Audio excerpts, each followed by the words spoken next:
Herzlich willkommen zum heutigen Panorama aus dem warmen Bern.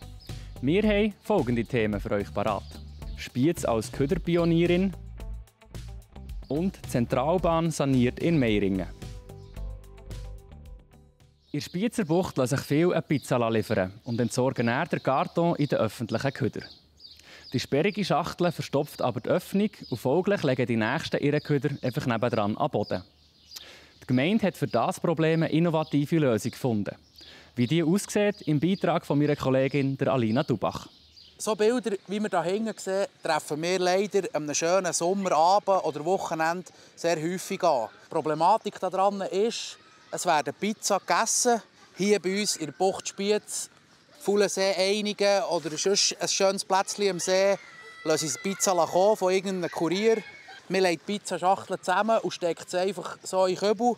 Die anderen Leute, die hier sind, haben das Gefühl, der Kübel sei voll, deponieren es in einem Säckchen oder lose vor dem Kübel. Es wird von den Tieren verteilt und wir haben einfach viel grösseren Aufwand, das Ganze dann sauber zu behalten und wieder zu putzen.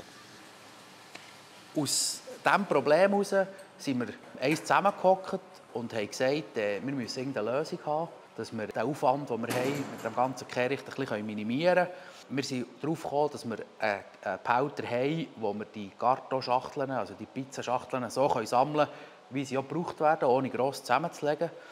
Ich habe mich auf die Suche gemacht, zuerst, ob es auf dem Markt irgendwo so etwas gibt.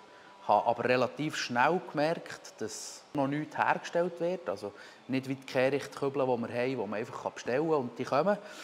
Wir haben uns entschieden, dem gleich noch nachzugehen und haben angefangen, etwas aufzuzeichnen. Das Ding war noch ein bisschen, wie machen wir das Ganze mit dem Wetterschutz? Also machen wir ein Dach, das fix ist, also das verbunden ist mit dem Kübel. Machen wir einen Deckel, der beweglich ist. Das wäre ein bisschen vandalensicherer. Aber wir haben einfach schlussendlich gesagt, für das Leeren für uns ist es nicht so gäbig. Weil wir wollen ja dann nicht wie die jede Einzel rein tun, jede Einzel wieder rausnehmen. Sondern wir wollen möglichst den ganzen Stapel rausnehmen. Und darum haben wir uns entschieden, einen Deckel zu machen, der klappbar ist. Seit circa im Herbst vom letzten Jahr haben wir jetzt die Pizzakübel hier in der Bucht unten so testhalber montiert. Sie werden sehr häufig genutzt. Also wir haben ja in den Wintermonaten jetzt schon Pizzaschachteln drin gehabt, obschon dass in diesen Monaten viel weniger läuft hier unten, als im Sommer. Wir sind natürlich gespannt auf den Sommer. Rückmeldungen haben wir schon diverse bekommen aus der Bevölkerung. Positive, dass sie eine gute Sache finden. Und wir haben auch schon Anfragen bekommen von anderen Gemeinden, von wo wir die haben. Und das Gäbige für uns, ein beweglicher Deckel, wie wir das auch schon gesehen haben, ist wirklich, dass wir auftun können, den ganzen Stapel, ob jetzt da noch 2-3 Meter offen sind, rausnehmen, den Deckel wieder zu und die dann auch so entsorgen können. Die Zentralbahn will in Meiringen ihre Infrastruktur sanieren. Was genau ansteht und wieso, seht ihr wiederum im Beitrag von meiner Kollegin Alina Dubach. Sie war beim Spatenstich dabei. Ja, also mein Name ist Gerhard Züger. Ich leite bei der Zentralbahn Produktion und Rollmaterial, das heisst die ganze Disposition, Lokpersonal, Fahrzeugtechnik, Instandhaltung und Beschaffung Logistik. Und ich bin von Anfang an dabei. Also ich habe 2002 gestartet bei der Luzern-Stans-Engelbergbahn und auf den 1. Januar 2005 ist eine Fusion mit der Brünigbahn zu der Zentralbahn. Also der Standort Meiringen ist für die Zentralbahn ein sehr wichtiger Standort, was die Fahrzeuginstandhaltung anbelangt. Und wir haben jetzt diverse Gebäude bereits schon saniert und jetzt geht es darum, die restlichen Gebäude zu sanieren, respektive jetzt die ganze Logistik. Also wir bauen eine neue Logistikhalle für das Material zu lagern. Wir ersetzen die Schiebebühne und überdecken, dass man es auch als temporäres Lager nutzen kann. Und wir tun die alte Lokremise abreißen und ersetzen durch eine neue Triebzug-Refithalle. Also wir haben im 2009, also nach der Fusion, haben wir eine Instandhaltungsstrategie erstellt. Und da haben wir auch den Entscheid gefällt, dass wir auf den bisherigen 2 Standorten, Stadt Meiringen, weiterfahren. Nicht an einem neuen Standort, ein Instandhaltungsstandort, dass wir dort auch ein bisschen unabhängiger sind vom Brünig, vor allem wenn das mal die Strecke unterbrochen wäre, dass wir da möglichst eine grosse Flexibilität haben in der Instandhaltung. Jawohl, wir hatten ursprünglich einmal eine Grössenordnung von 17 Millionen Franken Kostenschätzung. Wir hatten, während der Corona-Zeit haben wir gesehen, dass da von der Frequenz her massiv eingebrochen ist. Wir haben dann gesagt, wir schieben das ganze Projekt ein bisschen hinterschieben, dass wir den Kanton finanziell entlasten können. Und jetzt im Nachhinein hat sich gezeigt, dass natürlich durch die ganze Krisensituation, die Ukraine-Krise ist jetzt auch noch neu dazugekommen, hat man dann eigentlich mehr Materialteuerung gehabt. Das hat die ganze Geschichte noch verteuert. Und man hat auch in der Feinplanung jetzt festgestellt, dass jetzt so unplanbare Themen vorgekommen sind, die jetzt entsprechende Mehrkosten ausgelöst haben. Also aktuell rechnen wir jetzt heute mit Kosten von gegen 24 Millionen Franken. Jetzt schalten wir noch schnell zu meinem Kollegen Matthias Mast ins Studio von Plattform J. Wenn er heute bei sich im Zentrum begrüßt, eine Talksendung von Plattform J, erzählt er sich selber.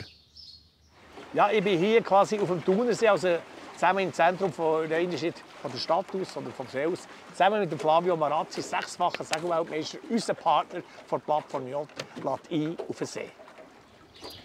Das war es schon wieder mit dem heutigen Panorama aus Bern. Die ausführlichen Artikel zu allen Themen findet ihr bei uns auf der Website oder auch in der App. Jetzt erzählen euch meine Kolleginnen und Kollegen von Meteo News, wie das Wetter in den nächsten Tagen wird. Merci fürs Zuschauen und einen schönen Abend zusammen. Das Wetter wird euch präsentiert von Made in Bern.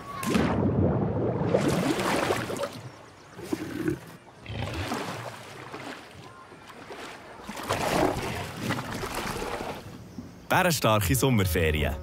Made in Bern. Ich begrüße Sie ganz herzlich zu Ihrem Plattform J-Wetter für den Kanton Bern. Schön, sind Sie wieder mit dabei. Am heutigen Dienstag hat uns nicht nur warme, sondern auch trockenere Luft erreicht. Wir haben so recht sonniges Wetter und damit ideale Wetterbedingungen für Outdoor-Aktivitäten, wie zum Beispiel einen Ausflug in die Berge. Morgen am Mittwoch befinden wir uns nach wie vor auf der Vorderseite von einer Tiefdruckzone bei den Iberischen Halbinseln in einer Südwestströmung und mit der erreicht uns im Vergleich zu heute morgen ein bisschen gewitteranfälligere Luft. Morgen starten wir jetzt aber zuerst mal noch recht sonnig in den Tag rein. Manchmal gibt es noch ein paar Wolkenfelder, aber sonst dominiert ganz klar die Sonne. Die Temperaturen liegen am Morgen bei etwa 14 bis 16 Grad umeinander. Im Hasital ist es zum Teil noch ein bisschen föhnig. Da dürfte es am Morgen im Vergleich milder sein. Und am Nachmittag geht es recht sonnig mit vermehrt Quellwolken weiter. Das Regen- und Gewitterrisiko steigt vor allem in Richtung Jura und im Oberland ein bisschen an. Es ist dabei nochmal sommerlich warm. Die Temperaturen erreichen 27 bis 28 Grad. Auf den Bergen bläst mäßiger Südwestwind. Am Donnerstag geht es dann mit so einigen Wolken weiter. Es ist auch eine ordentliche Portion Sahara-Staub in der Luft und es kommt vor allem am Nachmittag teilweise regnen. Auch Gewitter sind möglich. Am Freitag ist es dann unbeständig mit zum Teil auch kräftigeren Regengüssen und Gewitter. Ja, und das Wochenende zeigt sich von seiner zeitweise nassen Seite. Das Temperaturniveau geht deutlich zurück. Am Donnerstag ist es noch warm. Am Wochenende sind wir dann aber unter der 20-Grad-Marke unterwegs. Und am Montag dürfte es wahrscheinlich noch mal mit Wolken und ein bisschen Regen weitergehen. Das ist aber doch noch relativ unsicher. Wir behalten Sie natürlich wie immer auf dem Laufenden. Damit bedanke ich mich dafür, dass Sie zugeschaut haben und wünsche Ihnen noch eine ganz gute Zeit. Ade miteinander.